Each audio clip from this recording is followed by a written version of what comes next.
la phytothérapie. Ça tombe bien parce que nous avons un vrai spécialiste. Il s'appelle Jacques Labesca.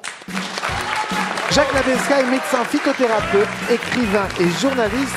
Expert en phytothérapie, il est l'auteur de nombreux livres de référence dans ce domaine. Dans son livre « Ces plantes qui écrivent l'histoire », il nous fait revivre la formule de ses anciens filtres à la lumière des connaissances actuelles. Bonjour, docteur Jacques Labesca. Bonjour, on a commencé à nous chambrer, ça y est. Les remèdes de vieilles femmes, c'est ça? Alors, quel que soit votre problème, une plante a la solution. Problèmes intestinaux, chute de cheveux, fatigue, tous ces petits soucis se soigneraient. Écoute par Daniel, des plantes. écoute bien Daniel. Alors, c'est très chinois ça, non docteur? C'est assez chinois tout ça. Mais absolument. D'abord, on ne combat pas les maladies. Je vais me faire attaquer par mon confrère. Nous ne combattons pas les maladies, nous soignons les malades. C'est tout à fait différent et c'est tout à fait la dynamique de la médecine chinoise. Exactement. Mais alors vous avez anglais votre livre sur le rôle historique, qu'ont eu certaines plantes. Et oui, parce que l'histoire des plantes se confond avec l'histoire tout court, et qu'à l'époque, on n'avait pas autre chose pour se soigner. Quand Henri IV avait un abcès anal, il avait que les plantes. Un abcès anal? Un abcès anal. J'avais pas, je pensais avoir mal entendu. Un abcès anal. Vous vous souvenez pas? Tu pensais avoir entendu quoi? Justement, le deuxième mot, j'étais pas sûre. Voilà. C'est après le siège de Pontoise, il a eu un problème de siège. Oui, mais c'est normal. Hein. C'était la Oui, sœur donc parlez-nous de sa l'anus maîtresse. du roi. Qu'est-ce qui s'est passé? C'est grâce à quelle plante qu'on l'a soigné? J'ai pas bien entendu, C'est excusez-moi. grâce à quelle plante qu'on a soigné le popotin du roi? La capucide. La quoi? La capucide. D'accord. La capucide, d'ailleurs, qu'on peut manger en bouton. Elle est riche en vitamine C. Je vous vois tout à fait avec Avant ou après l'utilisation? Juste après. D'accord. Mais vous savez que tout se rejoint. Hein. J'ai une image Joséphine, dégueulasse. Enfin, un abcès, c'est un coup de bistouri dedans. Hein. T'as pas besoin de manger des plantes. Si, en cataplasme, on commence. Si, parce que si l'abcès n'a pas mûri, le coup de bistouri, et puis les bistouris à l'époque, Ambroise Paré était juste, hein, il n'y avait pas beaucoup de bistouri. Louis XIV a eu la première opération d'une fissure anale. alors on va arrêter de parler des anus des rois, si vous voulez bien. Est-ce qu'on peut soigner autre chose avec les plantes? On va parler des plantes. Alors, les plantes ont toute une histoire. L'ortie, par exemple. L'ortie, c'est une plante remarquable. On voudrait faire un médicament qui comprendrait toutes les variétés et toutes les capacités de l'ortie. On pourrait pas. Il y a plus de 200 propriétés sur l'ortie. C'est un reminéralisant naturel. Parce que l'intérêt de la plante... C'est un quoi? Un reminéralisant. C'est-à-dire reminéralisant. en cas d'ostéoporose, en cas de problème osseux, on peut prendre de l'ortie. Mais votre grand-mère devait vous faire des soupes d'ortie? Non, mais... Non. C'est pour ça, alors. Elle me faisait des feuilles de vigne farcies. C'est autre chose, mais Oui. c'est pas mal aussi. Il y a la plante. La feuille de vigne est excellente pour la circulation. Voilà. Oui, Et Donc l'ortie. Donc l'ortie est un reminéralisant, il y a plus de 200 propriétés, effectivement, et il y a une autre propriété qui est très amusante, j'en parlais l'autre jour, à savoir que vous êtes en pique-nique, vous saignez du nez, ça peut arriver, hein. Ouais, souvent, Voilà. Oui, souvent. Souvent. Eh bien, vous coupez l'ortie, alors, en faisant attention de ne pas vous Ça piquer. pique, parce que, bah oui. Et voilà, j'attendais. Donc, vous coupez l'ortie avec des gants. Ensuite, le sucre qui s'écoule, vous le mettez sur un coton, vous le mettez dans le nez et vous arrêtez l'hémorragie immédiatement. Et ça, c'est commode. Le nez tombe. Eh ben, on est guéri. Est-ce que vous croyez à ces potions que nous, les Chinois, adorent bouillir parce qu'en fait, on ramasse plein de plantes, Oui. on fait bouillir pendant des heures. Et vous ouvrez un resto.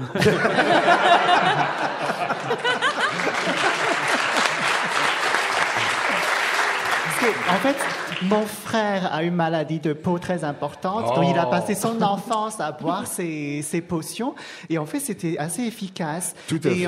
Et il y a toutes sortes de plantes, et le mécanisme est assez différent de la médecine occidentale, à savoir qu'en fait, ça chasse tout vers l'extérieur. Donc pendant 3 semaines, il a une peau mais dégueulasse. Oui. Les Mais toxines. Et vous ça- savez, ça c'est le chasse. principe du drainage des émonctoires. On mettra les photos Comme sur le disait site internet de Molière. France Inter.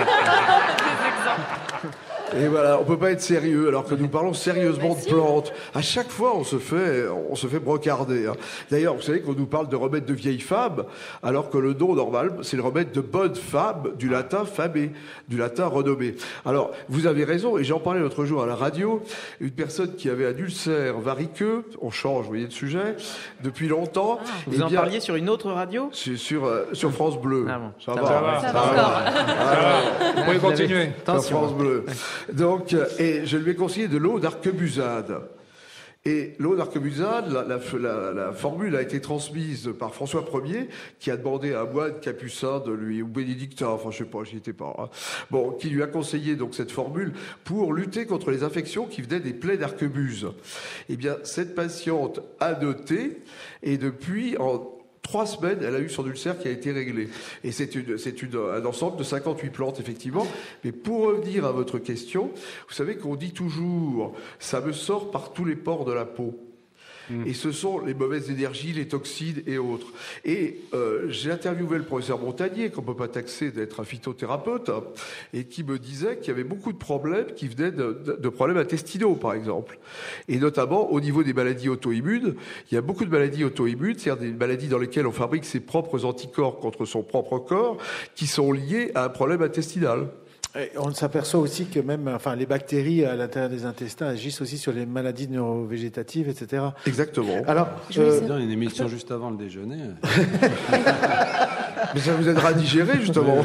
allez, le romarin. Alors, le romarin. Ah, l'élixir de la reine de Hongrie. Ah, l'élixir de la reine de Hongrie.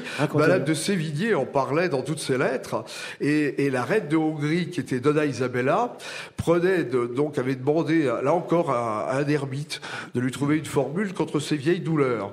Parce qu'elle était secrètement amoureuse du roi Stanislas de Pologne. Enfin, je vais pas remplacer Stéphane Bern, mais, et le roi de Pologne avait 30 ans de moins qu'elle.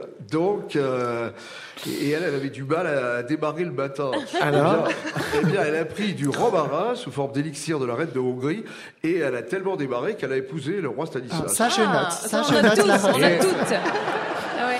Est-ce que c'est pas dangereux de dire aux gens vous pouvez tout soigner grâce à une plante en particulier et ils passeraient à côté d'un rendez-vous chez le médecin qui pourrait diagnostiquer quelque chose de grave? C'est vous qui l'avez dit qu'on pouvait tout soigner avec les plantes. Je ne l'ai pas dit. Oui, je sais, c'est moi qui l'ai dit. Oui. Je ne l'ai pas dit. Non, mais j'ai l'habitude de dire que la phytothérapie est une médecine complémentaire. Ouais. Ce n'est pas une médecine ni alternative, ni une médecine douce, parce que Paracelse se disait tout est poison ou médicament selon la dose. Donc il peut y avoir des plantes qui peuvent être toxiques. Mais moi j'ai l'habitude, je suis médecin classique, j'étais interne, j'ai l'habitude d'utiliser les deux. Par exemple, un conjointement d'une chimiothérapie, donc vraiment une thérapie lourde, de donner des plantes qui aident à supporter la chimiothérapie, par exemple, qui aident le foie. Mais souvent, et je prends toujours l'exemple, ça fait toujours sourire, mais c'est vrai, en médecine, malheureusement, et je parle sous le contrôle de notre confrère, on a l'habitude de prendre un bazooka pour tuer des mouches. Jean-Christophe ? De prendre un bazooka pour tuer les mouches. Les mouches sont de plus en plus résistantes. Et les bazookas de plus en plus dangereux. Donc, si bien qu'on fait de plus en plus de dégâts collatéraux. Et regardez, il n'y a pas de mois où on ne supprime pas des médicaments. Parce que le médicament n'est pas à dose humainement correcte souvent. Il est trop concentré. Regardez l'exemple de la levure de riz rouge. Vous connaissez la levure de riz rouge dans la médecine chinoise. La levure de riz rouge. Dis oui. Ah oui. La levure de riz rouge. C'est un colorant naturel de la médecine chinoise. Eh bien, on a découvert qu'elle avait une fonction pour lutter contre le cholestérol. On l'a synthétisée et on a créé des statines. Des médicaments à base de statines. Et maintenant, on se rend compte qu'à ces doses-là... Vous appelez ça riz rouge. On appelle Keiti, oui, Keiti. Allez-y. Ah oui, mais je ne parle pas régulièrement le chinois. C'est pas le riz, c'est pas le riz à la base. Non, c'est de la levure de riz. C'est un champignon qui permet de colorer. Et donc, la levure de riz rouge est efficace pour lutter contre ce que l'on dit le mauvais cholestérol. En revanche, les médicaments créés à base de levure de riz rouge sont trop concentrés et ont souvent des effets secondaires qui sont pas nuls. Comme des douleurs articulaires, voilà. Et c'est l'histoire du détournement d'une plante, comme le tabac. Le tabac était une plante qui était utilisée par les Indiens d'Amérique du Sud pour lutter contre la gueule de bois en infusion. On l'a fait brûler et là on entraîne des inconvénients. Mais comme le cannabis aussi. Oui, vous en parlez du cannabis ? J'en parle pas. mais je l'utilise quelquefois contre certaines douleurs, parce que les cannabinoïdes, d'ailleurs, heureusement maintenant on va les avoir à disposition, ils sont très efficaces, mais en infusion ou en préparation. Contrairement, là encore, il ne faut pas les faire brûler, effectivement. Comment s'appelait cette plante que les paysans ils se faisaient des plaies, ils se frottaient cette plante pour ne pas aller à la guerre de 14-18, justement. Vous saviez cette histoire, Jean-Christophe? Non, mais je sais que beaucoup de méthodes étaient utilisées, notamment de se tirer une balle dans le pied ou de lever un bras. Et de fumer un comprimé d'aspirine. Dans les tranchées. Il y avait beaucoup de plaies des doigts parce que les types se mettaient dans la tranchée, ils levaient le bras et ils se faisaient tirer sur les doigts et ils essayaient de se faire réformer comme ça, mais souvent il y a eu des condamnations à mort à cause de ça. Hein. Alors ils fumaient aussi des comprimés d'aspirine, ce qui donnait des images pulmonaires. Oui, il y a des tas de méthodes pour se faire réformer, il y a des tas de méthodes. Mais la plante, c'est la kélidoide. C'est la kélidoide qui, là encore, on va reprendre Paracels. Si on l'utilise, elle peut soigner les verrues, mais si on l'utilise sur une peau saine, elle peut attaquer la peau et créer des ulcères de peau qui ressemblent effectivement à une érosion de la peau et donc à une maladie contagieuse. Et alors, qu'est-ce qu'il y a de mieux que les statines? Parce que vous dites les inconvénients des statines, c'est... La levure de riz rouge, tout court. D'accord. Et ça a les mêmes effets? Oui, absolument. Ah, ok. Oui. Maman est tentant parce que ma mère, elle prend des statines. Et elle n'a pas de douleur articulaire. Si, elle en a un peu. Et voilà. Eh bien, on va résoudre un cas. Bravo. Docteur Jacques Labesca, merci d'être venu nous parler de ce sujet passionnant. Vous restez avec nous. Je vous rappelle votre dernier livre, C'est Planck qui écrit l'histoire, est paru aux éditions Amfortas.